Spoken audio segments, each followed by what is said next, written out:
Career Check, and I'm excited today. I got JR Renteria on from JR. Give me a name of how you say your logistics company. Teo. Teo Logistics. All right. Teo Logistics, yeah. Teo Logistics. JR, thanks for being on today, man. I really appreciate the time. Hey, I appreciate it, man. Thank you for having me. This is cool. Yeah, absolutely. So I really want to break down, not a lot of people get into, a lot of people get into our industry, but it's always interesting to hear how they get into this industry. Yeah. Talk about your experience. How long have you been, yeah. Well, I started just last year in 2021. I was at my 9 to 5. I was loading trucks here and there. So that's kind of what got my brain going, trying to figure out, where it's kind of cool how these trucks travel through, with cargo and stuff like that. So that's kind of what got me going, and picked it up last year, and like at the beginning of 21, I took some courses with the local college.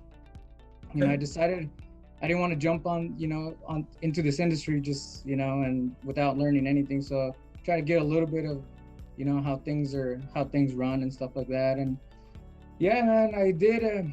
I started in March, I believe, and finished classes in September, then applied for the LLC, get everything kind of squared out, and then here we are, man. That's exciting. So talk to me about those classes. What kind of classes did you take at the local college? They were, so I Googled around, because everybody, kind of seems to be having classes on the internet and stuff like that. I just wanted something kind of local, and especially coming out of my college or out of the local college here in the area, it kind of meant security to me. So I was like, I'm going to run with this. And there were just basic classes with freight brokerage and agency, how to run the brokerage. And then towards the end of the classes, they were like, well, how to establish your LLC. And it just went from communicating to carriers, setting up all the softwares that you use, like the TMS, load boards and such. And man, then finished that up, and yeah. That's awesome. So you got your business started, not to get too deep into the finance aspect of this, but how did you establish credit, and what does the last 6 months look like, with your finances, or how are you kind of going about some of that? Yeah, well, it's self-funded, I'm providing all, myself. So, and there is quite a hit at the beginning just to get all the paperwork and all that, but as far as on the broker side, to establish credit there, that's been kind of hard. It's been a challenge to kind of put it in perspective. Like a carrier sees my company out there, and they have no, I have no history. They kind of don't want to do business with me. But it's just been a lot of calling more than anything. I try to not just be on the board. I try to call and get a hold of carriers and be like, hey, I'm fairly new. I emphasize a lot that I'm independent broker. That way, I kind of relate to them, especially to the owner ops, So, that's cool. I like that. So obviously you've cut your teeth over the course of, the last, 6 to 9 months here. Yeah. What's the difference between what you've learned in 6 to 9 months versus those classes, if you don't mind? What have you learned versus, obviously they got you started, but, what is things that they didn't teach you in that class? Right. Yeah. So, and I look at it now, and I don't think there's a class out there that's going to really, just kind of get you from the classroom to the driver's seat right away, and you're full on 100% learning. I think there's people out here that they're 10 years in their career, and they're still learning. This industry, it's got a lot to learn. So the differences and stuff, it's time management, definitely.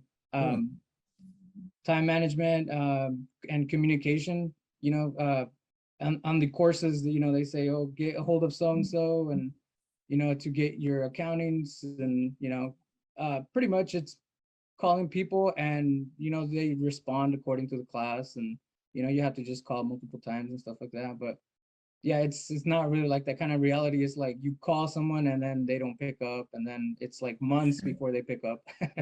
So yeah, and you know, it kind of lays out your days and stuff, but you really have to be on it to, you know, you have to be real dedicated to kind of schedule your day, and then at the end of your day schedule the tomorrow, you know, schedule the next day and then the following day.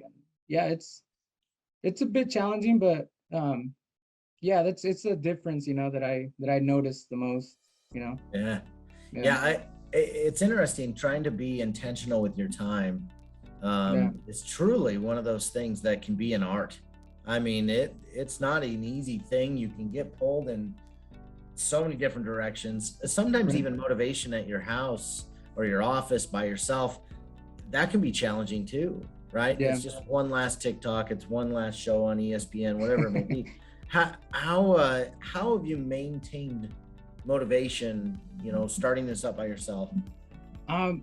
Well, I just, you know, I have a goal in mind, entering into this, into like this industry and stuff, and into what I built so far. You know, I had a goal in mind, and I just, you know, try to keep that in the back of my head. You know that what I want to be, what I want to do with this, and since I'm constantly looking at YouTube videos, you know, your guys' videos, and just, you know, everything about freight broker and trucking and stuff like that. And since I'm always learning, I think that's what's just keeping me going, you know, that it's not like I sit and I meditate. I don't do it might work for some people, but I definitely don't do that. I just go with it. You know, every day. Yeah. Try to Yeah. make the best out of it, you know. What's that goal? If you don't mind me asking, what's the goal? What is Well, the hope to be in 5 years, 1 year, 2 years? well, I'm hoping that here in like in 5 years or so, or, you know, I can have the business like well established and everything. I have two kids. I want the kids to be part of it. I would want them to be, you know, involved and kind of with the company, and yeah, just take on from there. You know, we can like self provide. You know, we don't have to go work for anyone else. You know, just build this and then have this for them when they're done from high school, or, you know, when it's time. Yeah, Yeah. that's awesome. I love that. That's your why then, is your Yeah. kids. Yeah. It's a what is it? Generational wealth, you know, or Yeah. yeah. So Yeah. let's, So let's rewind back to you got your authority, you got your bond, you got your insurance. Yeah. Now, what did the first 60 days look like? How long did it take you to get your first account? Well, I started calling in October. Everything was really slow. Kind of seemed like I don't know. I'm still new, so I'm still learning kind of like the times, you know, where shippers are busy and stuff like that. So Yeah. I think I started in October. I think I started kind of like at a low season. There wasn't much. I'm from Oregon, so I know there was a lot of talk about what is it, like the Christmas trees and stuff like that. But since I was learning and stuff, it was kind of hard to just go and start calling Christmas tree, you know, people that have them, you know. So I landed my first account in February. Okay. So yeah, in that time being, when I was like getting ready to finish up with classes to when I started the company, um, since I worked at a mill, plywood mill, I was just researching just, you know, just a bunch of mills around here and other states, just because I'm pretty familiar with the sizing and, you know, how they get loaded, the trucks get loaded and stuff. So yeah, for that time, I just researched a lot of mills and plywood lumber, all that. So at the end, when I started like in October, I had just a list of a list of lumber yards and mills and stuff. So yeah, I was fortunate to get one in February and just went off from there. Yeah.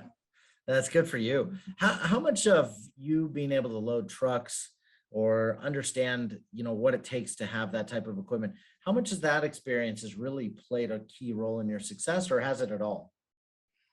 Yeah, I believe, yeah, it has. Um, I'm able to understand like what the capacity of them, because around here we have trucks, they're like Maxis trucks, and we used to load them, and there's even like the half Maxis, and some of are loaded 65,000, some a little less, and 48,000 for just like a regular flat. So just being able to like understand what the capacity of it, and when I see a truck, I know how it's going to get loaded at a certain shipper. I think Yeah, that's just kind of what I at the beginning what it's helped me out. Yeah. that's fair. So this first account that you got, obviously you were chasing for a while. Yeah. How many calls did it take? How many emails did it take? What was the strategy to get that particular account? Were they on your list in October? They were. Okay. Yes, and it was a mill, Okay. plywood mill. Um, yeah, it took. I mean, it wasn't much actually for this first one. I think that one it was just down far in my list when I called him. I think it took like 2 tries, and a couple of emails. But after that one is when I really understood, that you had to call and then call and call and call. After that one, it took me like 2 more months to get the next one, Okay. and yeah, it was that one actually was a little hard. I was because I'm working still, at the plywood mill, so I'd wake up. That one's in the East Coast, the first one that I got, so it's like 3 hours, difference Yeah. than Pacific time. So I'd have to wake up like at 4 in the morning and start making calls to carriers. And I did it for like 2 weeks. After that, I was like, man, I gotta find something else. I gotta figure something out. I was getting like 4 hours of sleep, so I was like, dang. Yeah. But yeah, I just hit it with a different way. It's kind of more strategic. I try to post them the night before, try to get a bunch of calls out the night before and stuff like that. Yeah. Yeah, absolutely. I love Yeah. that. You talked about time management a moment ago. Are you using technology to help you with this? I'm kind of curious about what technology you're using anyway for sourcing for things like that. But how is there any technology in your day to help you with time management? Yes, well, I got like as far as like looking up carriers and stuff, I use e-carrier check. Okay. Um, so far it's been great to me. I've been able to connect actually a couple of carriers that I'm working with now. I got them through e-carrier, so Nice. um, so that really cuts down on time. I don't have to really sit and wait for a call. I go and I make the calls, to carriers and stuff like that. I look for the lanes and stuff and make those calls. Yeah, I use that, and then my TMS it's pretty good. I like it. I'm pretty organized with all my softwares and stuff like that. Um, I try to have like days where I just do research. This day is dedicated for research and stuff, and Yeah. then the next day I just hash it all out. I just make those calls, carriers and to shippers and stuff. But yeah, I think organization just really plays a big factor with time management. Yeah, absolutely it does. At least it gives you structure, and, Yeah. and from there you can kind of work through it. What's a typical day look like now? You're 9 months in. You said you kind of do research on one day and then do that, but what's a typical day look like for you right now? Well, I like on Mondays. I usually post all my loads, and then after I post them, I verify that they're all correct. From uh, all the load boards I'm using and stuff, and then after that, I go looking for trucks. I start getting on e-carrier check, and then I also use the FMCS, the website, and yeah, and then I just look for carriers. After that, it gets close to 10 or something like that, and then I just follow up with my loads. They tend to move sometimes and stuff, and yeah, like that's pretty much the day that I'm looking for trucks. Um, the research day, yeah, it's all just research. And then I typically on Thursdays I like to do accounting because I'm a one-man team. So Yeah. on Thursdays I like to do accounting. I make sure everyone is paid, and that I'm paid. Make sure I have all my documents that are requested by my factoring company. And yeah, I like just dedicate one day for that and kind of put everything else a little bit to the side. I still keep an eye on it, but yeah, I focus more on accounting side and stuff.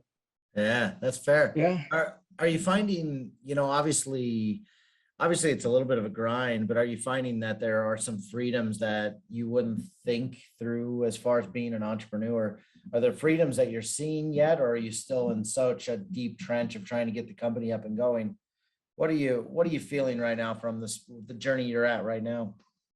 Yeah, well, I definitely don't want to let go of the throttle. I don't feel really much freedom except for, that I'm doing it from the comfort of my house. Yeah. But yeah, I'm still grinding hard, man. I every day it's calls and research and having to deal with all that. Yeah. I believe later when I can see the freedom coming, like when I have everything squared out, I can see the days where I'll be done early, get those couple loads moving, and that'll be plenty to begin with. Yeah, absolutely. Yeah. So if you were going to talk about, your strategy as far as reaching out to carriers and building those relationships and even shippers and building those relationships, what have you found as far as a commonality of building relationships with people in this industry? Has there been anything that's really put people off or not put people off? What's been successful as far as building relationships with either shippers or carriers? Yeah, actually with both. My emails, I think my emails and my calls, they're not, because, I've never done sales before. And, before this, so I didn't have like a script, of like, hey, this is so-and-so. And it wasn't like a full sales call, kind of like when, there's companies that call your cell phone, and you can tell right away it's like it's a sales pitch. I I don't know, since I'm new to it, I think my calls were just a little different. They were more like directed to them instead of being like a sales call. So I'd always call and ask for their time, and if it wasn't a good time, I would definitely, call back. I would definitely follow up. And with carriers, there was even some where I connected pretty good with them, and they would just stay on the phone. I mean, I can see them driving for hours and they just need someone to talk. But Yeah. I would take that little bit of time and kind of build on that, if it's gonna benefit me and benefit him at the end. If we can connect and work together, I'll definitely spend some time and talking to them. I think talking just naturally to them, I think that's key. Yeah, absolutely. Prior to us starting eCarrier Check, I worked with a company that had trucks with drivers, a lot of people over the road, and they just want to have a genuine conversation with someone. You know what I mean? And so I totally can relate to what you're saying there as far as just having a general conversation. They just probably want to know what's going on. I would assume from a driver standpoint. Now, I haven't been a driver, but they got to be lonely. They got to be, to a certain extent, just wanting to have communication with somebody other than their dispatcher. Yeah, and I mean, I'm pretty outgoing. So like, there's a couple of shippers that, they used to drive at some point. They tell me and stuff, and so they'll use codes like, they'll use that 10-4 or what's your 20 and stuff like that. And, I go right along with it. That's all good with me. I like it. I like being, kind of silly with it. And, as long as we're getting the work done, I'm okay with it. I'm not stuck up for no reason. So yeah. I love that. I love that. How, you mentioned you have a couple kids that you're wanting to get into doing this with you. Whether they're 5 years old right now or 18 years old, how have you tried to show them, what it is that you're doing and the work ethic that you bring to the table. How are you teaching them, not so much trucking and the basics of that, but, Yeah. I think about my kids are 10 and, they know I work hard. They know what I do to a certain extent. I think they think I think they think I drive, to be honest with you. Yeah. Yeah. But They're that's like, where's neither your here nor truck, there. Dad? Exactly, but how have you instilled some of that work ethic or that drive or even just your character? You're very outgoing, you're charismatic. Oh, what have you done to do that with your kids? Uh, well, here's the thing that I've kind of been doing, because I tell them, that well, one of them is 14, he'll be 15 here the next month, and the other one's 9. So they kind of understand what I'm doing, to a certain extent. But so whenever we're on the highway, I'm always in the search for trucks. So we have a main corridor here, I-5, and whenever we travel, on it, I always tell them, hey, you see a truck, let me know, and I kind of get them involved that way. And then it's another way here to get trucks too. It's kind of out of the box. I just pick up their MCs and I look them up, see what they're running and stuff. And I have the kids kind of help me, and, oh, did you get the MC? We're driving pretty fast or something. And so they kind of get into it too, and they're like, oh yeah, did you get it? Like, yeah. And then so yeah, that's how I kind of involved them a little bit, and just in like the search of trucks. Not really here sitting at looking for shippers or anything, or customers, but yeah, I think that's a way there. I love that. I Yeah. love that. Any way you can involve them and make it sort of a game, I think helps engage. That it helps my kids engage. Yeah. Let's make it a game, and they can learn as you go through the game. Yeah. So I love that. Yeah. Earlier in the talk, you talked about, you feed your mind with, watching content online. You watch ours. Thank you very much for that. But obviously mental health is a big deal. You've got to be able to stay on point and on tack. And obviously you're feeding your mind. Are you doing anything else for your either emotional health or physical health, mental health? What else seems to be kind of driving those legs that are holding you up? Yeah.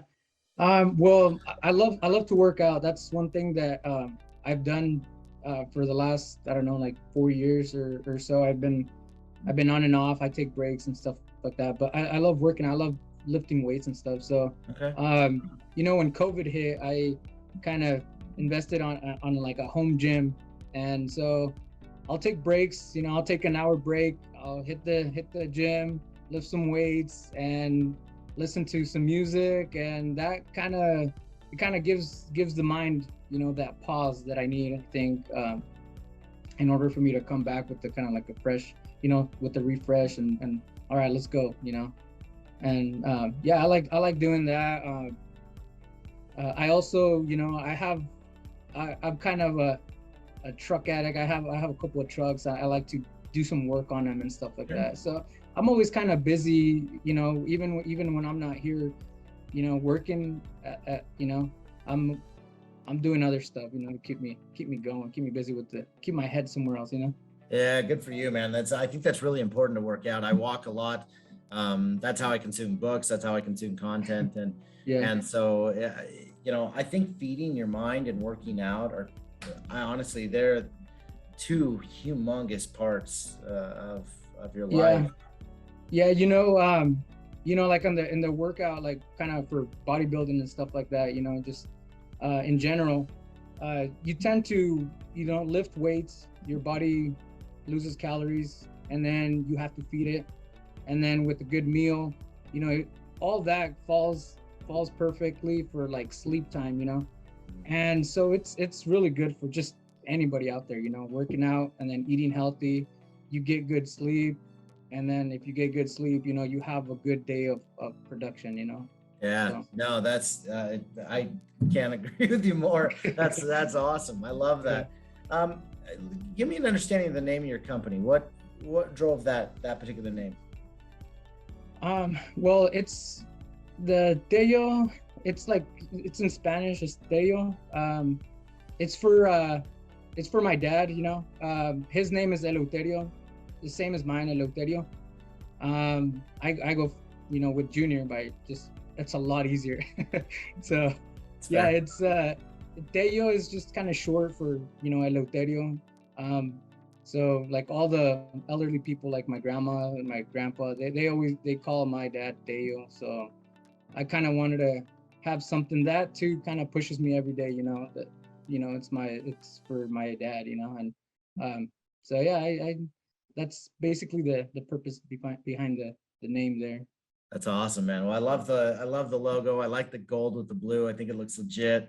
I think that's awesome. Thanks. JR, I can't thank you enough for being on, sharing your story, giving some tips on things, and even just, you know, just taking just a handful of time to reflect on where you've been and whatnot. I love that. So Thanks.